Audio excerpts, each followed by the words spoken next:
গোপাল তার 5 মেয়েকে দেখে চলে যায় কিছুদিনের জন্য শহরে। গোপাল চলে যেতে মা মেয়ে মিলে 5 মেয়েকে অনেক অত্যাচার শুরু করে।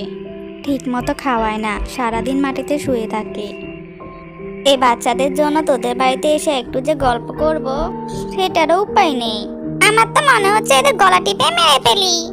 ফেল না মেরে, তাহলে মিষ্টি সব সম্পত্তির মালিক হবে। ঠিক বলেছ বোন, আজকে আমি দুধের সাথে বিষ মিশিয়ে খাওয়াবো এই 5 বোনকে।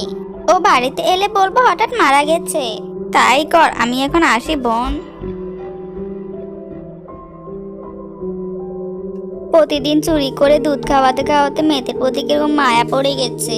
আমার তো কোনো সন্তান নেই, এদেরকে আমি আমার কাছে নিয়ে যাব। আজ থেকে এরা হবে আমার 5 মেয়ে। ডাইনি গোপালের 5 মেয়েকে ডাইনির রাজ্যে নিয়ে যায়। রানীমা, এরা কারা? মানুষের মতো দেখতে, মানুষের গায়ের গন্ধ। এরা আমার 5 কন্যা, টিয়া, ময়না, দোয়েল, চড়ই কন্যা। কিন্তু এরা তো মানুষের মতো দেখতে।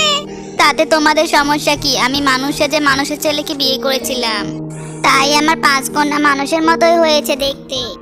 বুঝতে পারছি রানীমা, আজ থেকে আপনার 5 কন্যাকে আমরা দেখে রাখবো। রানীমা, আপনি অনুমতি দিলে আমরা আপনার 5 কন্যার সাথে খেলতে চাই। ওদের ক্ষুধা পেয়েছে, আমি খাইয়ে তোমাদের কাছে দিচ্ছি, তোমরা পরে খেলা করো। ডাইনি টিয়া, ময়না, চড়ুই 5 কন্যাকে খাইয়ে দিয়ে লাল, কালো ও সবুজ নীল ডাইনির কাছে দেয়। সকল ডাইনি 5 কন্যাকে পেয়ে অনেক খুশি হয়। অন্যদিকে রিয়া গোপালকে যা বলে গোপাল তাই বিশ্বাস করে। বেশ কয়েক বছর পর 5 কন্যা বড় হয়ে যায়। একদিন সকালে, এই যে লাল ডাইনি, শুনেছি পৃথিবী নাকি অনেক সুন্দর।